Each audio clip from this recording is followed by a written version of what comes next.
Hey, what's up, guys? It's Dan the Movie Man here, and this list is so long overdue. I probably should have done it before the movie came out, but I am going to do a ranking of all the Halloween movies.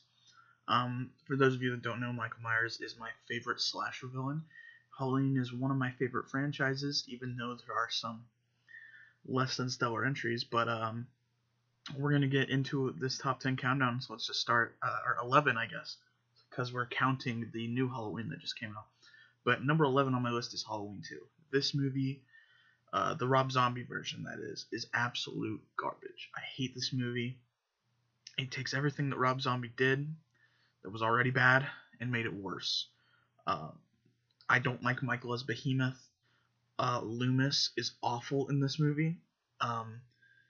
They make Laurie such an unlikable person, and I understand they're trying to give you a sense of what she's going through, but Annie went through the same thing, and she's not nearly as unlikable, but she is kind of unlikable. The only character I can really stand in this movie is Sheriff Brackett.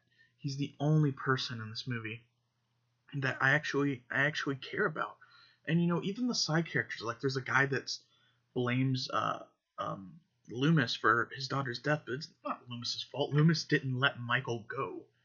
The only person who had a right to be upset with Loomis in this movie was Sheriff Brackett after the reveal halfway through the movie. This movie's just bad. The pacing's bad. The stupid dream sequences. There's nothing rewarding about watching this. Both endings suck. The director's cut and the theatrical version are awful. You just can't win with this. I hate every character. I'm not rooting for anybody. I'm rooting for Sheriff Brackett to just fucking leave this franchise. I hate this movie. It's by far the worst of the series. I don't know how that it's considered better than some of the other entries, but I mean, whatever. Number 10, Halloween Resurrection. Busta Rhymes, man. I do hate this movie, but I hate it a bit differently than everyone else. I don't hate Busta Rhymes as much as everyone else because it's funny, and as stupid as it is, they set it up. They set it up in the movie. He's watching kung fu movies, and he comes into the final act, and he just, apparently all you got to do to become a kung fu master is watch kung fu movies. So, there's some pretty cool kills. The tripod kill is actually one of the better ones in the movie, or in the franchise even. But this movie is just so boring. I don't care about anyone. I'm just rooting for Michael to kill them all. And then Tyra Banks is in this movie, and it's like, why the hell is Tyra Banks in this movie? They try to layer in Michael may have been abused as a kid and blah blah blah, and it's like, no, he wasn't. He wasn't. You're getting it's just not. It's never presented that way in the original that he's abused. I will say, for the first time in like 3 movies, they got the Myers house right. Like, you watch Halloween 5, and it's like, that's a goddamn mansion. That is not the Myers house. This house does look a lot like the Myers house. Here's something I always hated, and they seem to expand on this in the sequels, is Michael, I guess, eats a dog in the original. I always thought that when they find the dead dog and Loomis says he got hungry, I thought that was like a metaphor, and he was like, no, he got hungry to kill. But no, apparently he just ate the dog, from what I've found out. But now they have this fixation where Michael can't just eat normal food, he just eats animals. Like, he just eats animals. And that's one thing I don't like, is like, he's just eating dead rats. Like, dude could go out and, like, make a sandwich or something. I mean, he's got the capabilities. I don't know. It's just it's a small thing, but that one really bugged me about this movie specifically. Brings that up. I'm like, why the fuck is he eating dead animals? This movie's pacing is awful.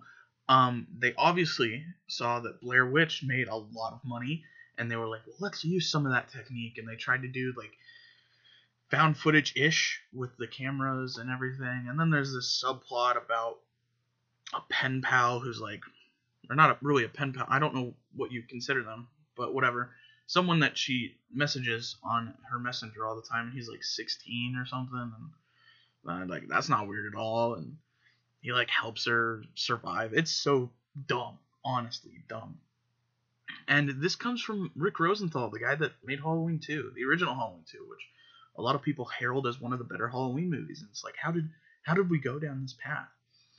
This is one of the movies that, in my mind, cemented the fact that if you have a sequel with the subtitle Resurrection, it's not going to be good. Alien Resurrection. There's this Halloween Resurrection. There's probably 500 more I can't even think of, but like Resurrection is just like, all right, this is going to be an awful movie, and that's exactly what Halloween Resurrection is. It's terrible. It's a slight on the franchise, and I hate it. I'm sorry, I hate it. My number 9 is Rob Zombie's Halloween. The first 40 minutes of this movie are entirely pointless. I understand you want to explore Michael's backstory, but you made it so cliche and stupid. It's like, oh, nope, he's just abusive rednecks. That's why he's the way he is. He's not just a crazy guy that snapped, or there's no real reason behind it. No, he was raised by crazy rednecks. So that's why he's the way he is. Okay. Whatever. I mean, and then you get to the rest of it, and it's a remake of Halloween. I mean, it's whatever. Certainly not as bad as the first 40 minutes, but it's just like, do something different, like, do something different that makes sense and isn't stupid. Because they did something different with the beginning, but it was like, it's just so stupid and cliched, and then after they get past that, it's like, oh, we're just going to do Halloween. And the only difference is in the end, Laurie shoots him in the face. That's pretty much it. In the original, he falls off a balcony. So, I mean, I don't know. It's, this one has way more positives than, H2, because, I mean, most of the characters are likable in this one. Loomis is I understand him a lot more. He's still a little unlikable with the book stuff, but it's, whatever. Laurie is very much more likable. I love Laurie in this movie. Laurie is fantastic in this movie. Obviously, I love Danielle Harris because she's just fantastic and everything she does, and she was very good in this role. But like, overall, like, it just seemed pointless. It's pointless, and I mean, it's better than the second one, but that's not a high bar to go about. I mean, the score kicks in at bad times. There's not a lot of cool deaths, to be honest. The best death is probably when Michael's a kid and he beats the boy to death with like a big log. And it's like that's the kill of the movie, is 10-year-old Michael Myers. Okay, whatever. It's a jumbled mess, and I like Rob Zombie. I really do. I like House of a Thousand Corpses. I love The Devil's Rejects. There's a couple other movies that I haven't seen, but I want to. But his style, it just doesn't fit Halloween for me. It doesn't work. It does not work. Anyway, number 8 is Halloween 3: Season of the Witch. Now, this movie does have a lot of champions. A lot of people like this movie. And I do think that this movie would have been more successful if it was not called Halloween. I think if it just came out as Season of the Witch, it would have got a much better reception. But at the end of the day, it's still not a good movie. This movie is painfully boring. It is painfully boring. Nothing happens in it for most of it. I mean, the idea is brilliant. I love the idea, but I mean, the way it's executed is bad. The central relationship in the movie is super creepy. This dude's like 48 years old, and this chick's like 20, in her 20s, and like his whole motivation for helping her out is because he wants to just get laid, and it's like really creepy. It's like, I don't buy this relationship at all. I don't buy that these two would just naturally gravitate toward each other. I buy that this is really weird and uncomfortable for me. And I know there's age gap relationships like that in real life, but it's just they were not compatible whatsoever. Like, their whole relationship was basically just wanting to get laid. And I don't that's our hero's motivation. The only reason he goes with this woman is because he wants to get in her pants. And it's like, why? Why are we doing this? And then you get to the end of the film, which I guess is okay. You see the death by jack-o'-lantern, and that's cool. You see the beam shoot at the lady's head earlier in the film when they're in the motel. That's pretty cool. Besides that, not a lot happening. Pretty boring, pretty slow. The relationship is so awful and weird, and I just can't buy into it. The ending, I like the ending, that it's kept ambiguous as whether or not this works, but I mean, who knows? My number 7 is Halloween 5: The Revenge of Michael Myers. This one, I don't hate it as much as other people do, but like, it is a bad movie.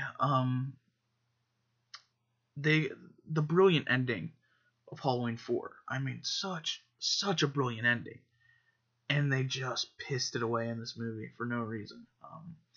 Jamie's like mute for half the movie, and she's got this psychic connection to Michael now. I'm like, all right, that's kind of weird. I don't like that, but Danielle Harris kills it once again as Jamie Lloyd. She is fantastic, and she does the best she can with what she's given. Even at such a young age, she was such a good actress and brought a great presence to this franchise after Jamie Lee Curtis left it. And she was awesome. Um, I mean, Donald Pleasance as Sam Loomis is always going to be a delight for me. I love the character of Dr. Loomis.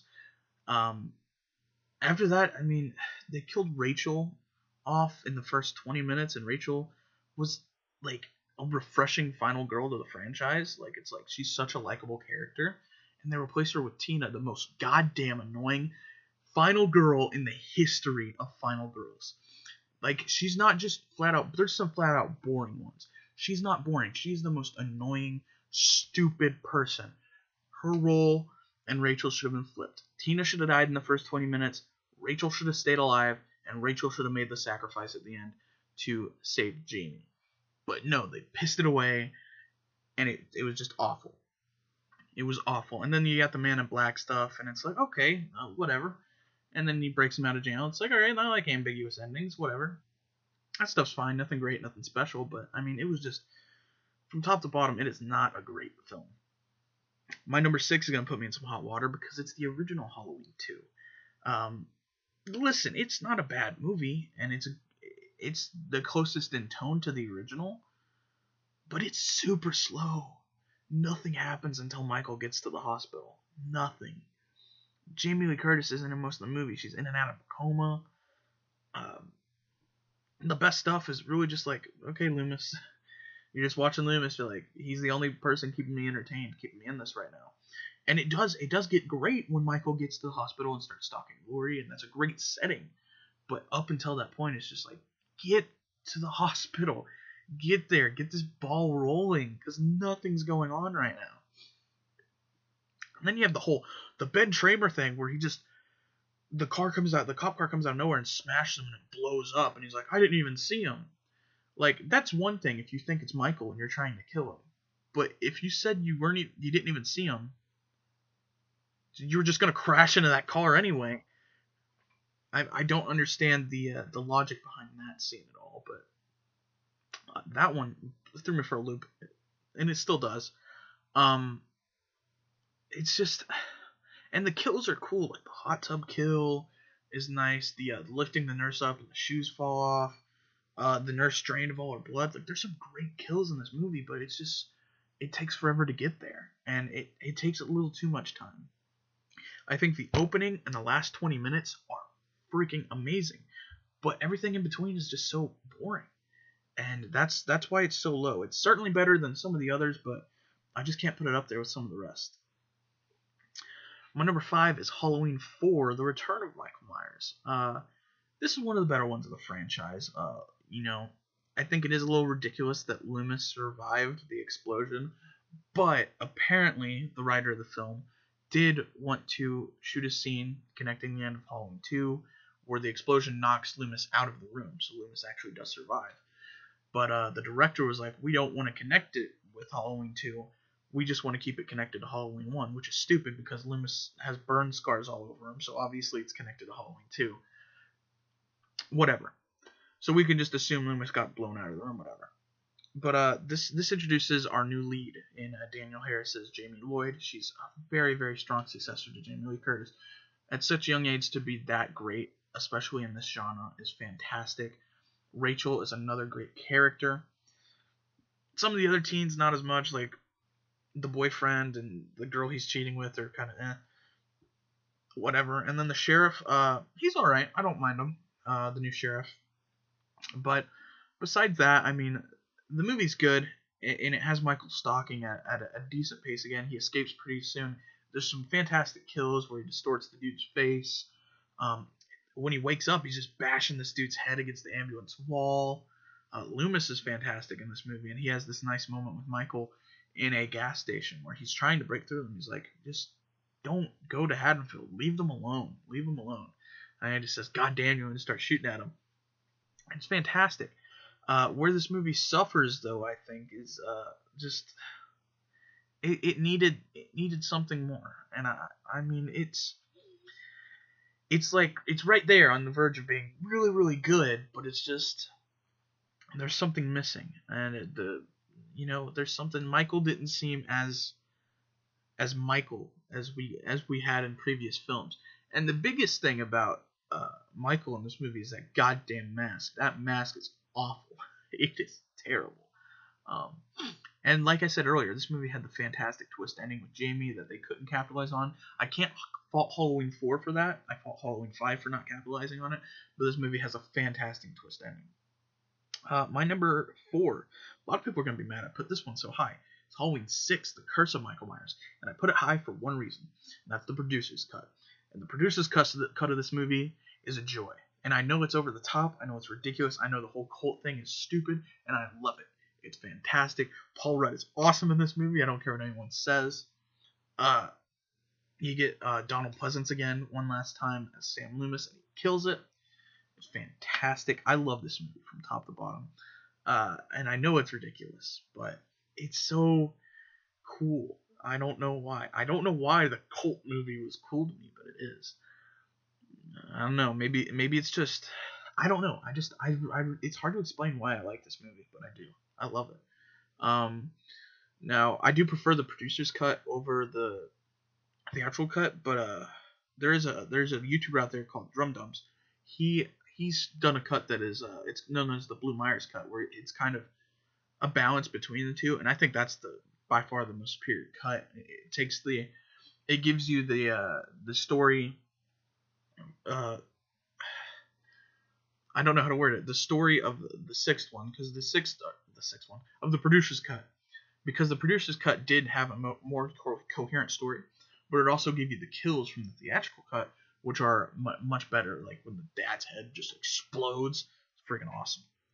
But yeah, I mean, I love this movie. I think it's great. I dig the mask in this movie a lot.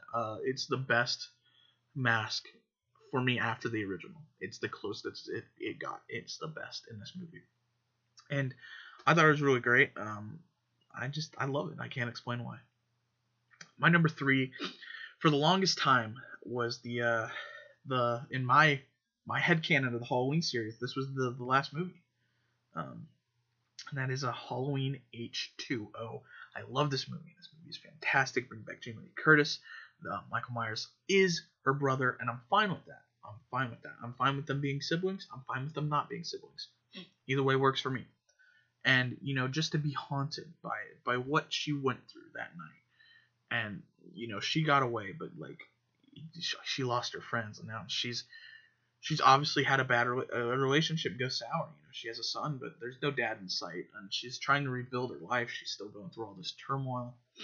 And then Michael comes back, and she decides, I'm not going to be a victim anymore. I'm going to fight. And, she gets the kids off, and she has that fight with Michael. And she's so damn badass in this movie. And the ending where she fucking decapitates him, it's like, yes, that is so earned. Laurie earned that. Laurie is a survivor. Laurie is not a victim. And it's so freaking awesome. It's awesome. And they ruined it in Resurrection, but I'm not going to bring up Resurrection, because forever, my canon timeline of Halloween was Halloween and H2O. And this movie is fantastic. Sure, there's some stupid stuff in there, like LL Cool J writing erotic novels, whatever. Laurie decapitated Michael with an axe. It's awesome. It's awesome. And you get great performances from Jamie Lee Curtis. We get the nurse. How can I forget the nurse, Marion Chambers, in the beginning? A great opening with the young Joseph Gordon-Levitt in there. He gets an ice skate to the fucking face. And it's great. I love this movie.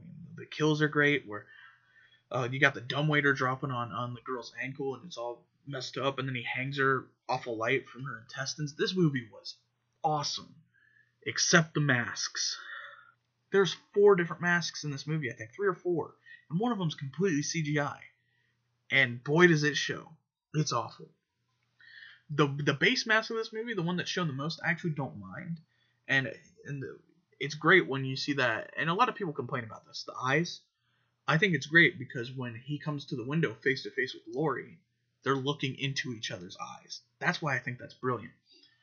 But I love H2O, and it, for my whole life, that was the ending of Halloween for me.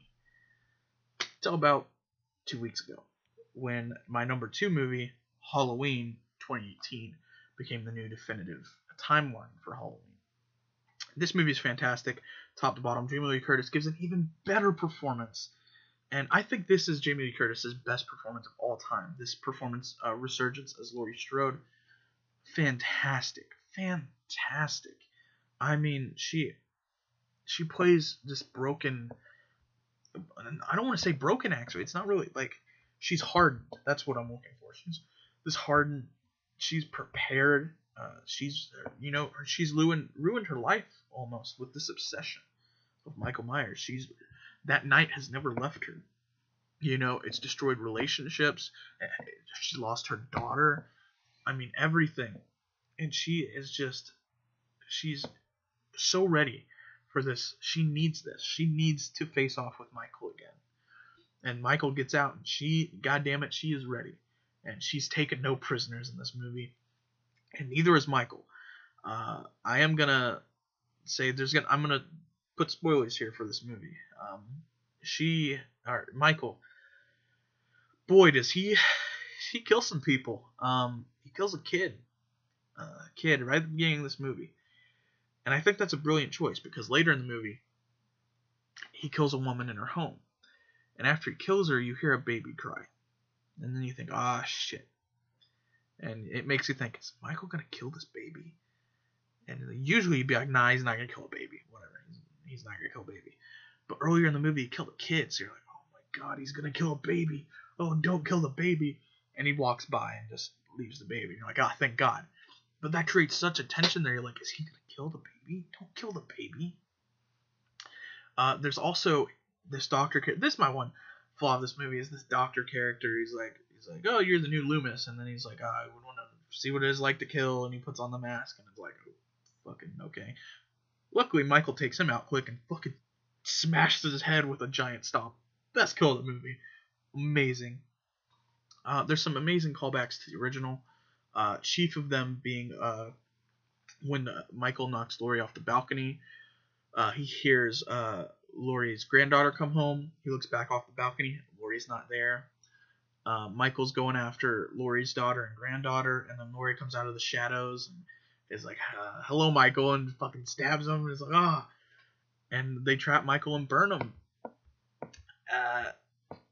But I don't think he's dead. I think Michael's coming back. I think we're going to see Michael again very, very soon.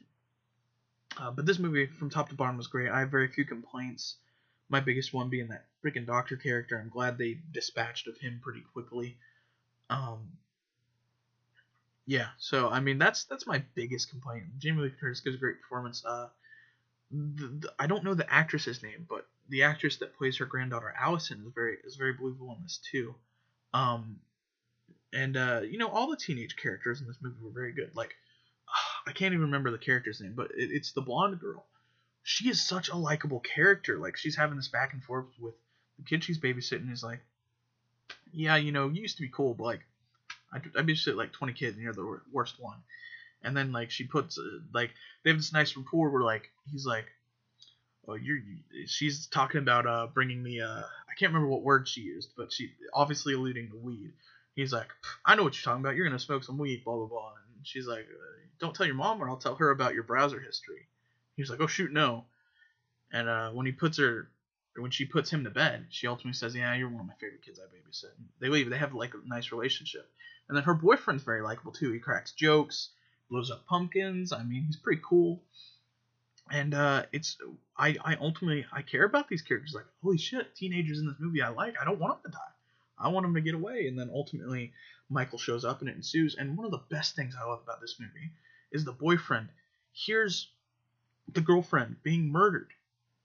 And in most movies, whenever a spouse or a love interest hears the other one being murdered, it's like, bye. or sees them getting murdered. You know, it's like they run away, they don't care. I didn't give a shit about them anyway. In this movie, the boyfriend hears that and he rushes there. He grabs a knife and he rushes there. He's like, I'm gonna fight. I'm gonna take this dude out. I'm gonna save her. Ultimately, that doesn't happen, but it's nice to see where his heart is at, and he had pure intentions. That's one of my biggest things about horror movies is when they just leave their love interest to die. It's like I would never do that in that situation. Like, why are they doing that? So to see them turn that cliche on its head, I really enjoyed. Even though they do it later in the movie when the dad dies, but that's another whole can of beans. And then obviously my number one is it's Halloween, man. 1978, John Carpenter classic. You can't get better than that, man. The opening, not just the long take, but the reveal. Like, you know, you see this murder and you're like, holy shit, this dude just murdered this teenager. Okay, and he walks out the house and it's a 6-year-old kid. The murder was just committed by a little kid. And you're like, holy fuck, that's a little kid. And then obviously you skip in the story, you see the tension and Michael stalking, and you know the way it sets up the way they shoot Michael is fantastic. Where he's like, Laurie looks and he's gone, and you know, but at night when the actual thing kicks off, you watch the movie, and if you don't pay close enough attention, you miss it. Michael's just lurking in the background. There's a lot of shots, specifically with Annie, where she's on the phone. And in the background, in the shadows, you can just see William Shatner staring back at you. You're like, holy shit, Michael's there. And this movie achieved what it wanted to do without being overtly gory. You know, it was very, very clean with its violence. And it's got some great kills where he takes the boyfriend and just pins him against the wall and then just kind of looks at him. You know, he's like, that's maybe next time I'll do a little tilt. You know, it's like he's redecorating. Like he's like, you know. And Michael has a great decorating sense we get in this movie because you know he's got the tombstone, he's got Annie sprawled out on the bed in a very, very, it's very organized fashion. I mean, he's very good at it, and he's got the bodies put up in specific places, and it all goes off without a hitch. He's like, wow, it's a great setup. And then we get the most iconic chase in horror movie history. I mean, Laurie versus Michael, round one. And it's great, and she stabs him, and he just keeps coming back. And that scene where she stabs him with the knife, and you think, oh, it's over, and he just sits up in the background, and you're like, oh, fuck. And then Loomis in this movie, how could we not talk about Loomis? He is not just my favorite Halloween character, he's one of my favorite fictional characters, and it's all because of this movie. And he's telling everyone, like, God damn it, Michael Myers is in your town, you better freaking listen to me. And no one wants to listen to this dude. And that's my biggest peeve about all these movies. Loomis is always right, and no one ever listens to him. It's like, and then they blame Loomis for Michael getting out. It's like, God damn it, I'm trying to keep him locked up. I want this dude dead. I don't want him out. You guys need to listen to me. And nobody ever does. And when Loomis gets there and he fires those rounds into Michael's chest, he falls off the balcony. And then Loomis looks and he's not there. And Loomis's face is perfect because it's not shock and terror. He knows. He knew that was going to happen. And it's the perfect ending of that movie. It's fantastic. And I love, love, love Halloween 1978. It's by far the best in the franchise. It's by far the best slasher movie ever made. Except for one. And we'll talk about that next time on the channel. Thank you guys for watching this. I appreciate it so much. Let me know what your ranking is. What's your favorite movie? How stupid am I for liking Curse of Michael Myers? How smart am I for liking Halloween 78? Where do you put the new Halloween? Where do you put Season of the Witch? Can we even call Season of the Witch a Halloween movie? I don't know. Anyway, thank you guys for watching, and let me know your thoughts and your rankings down below. And I'll see you in the next one.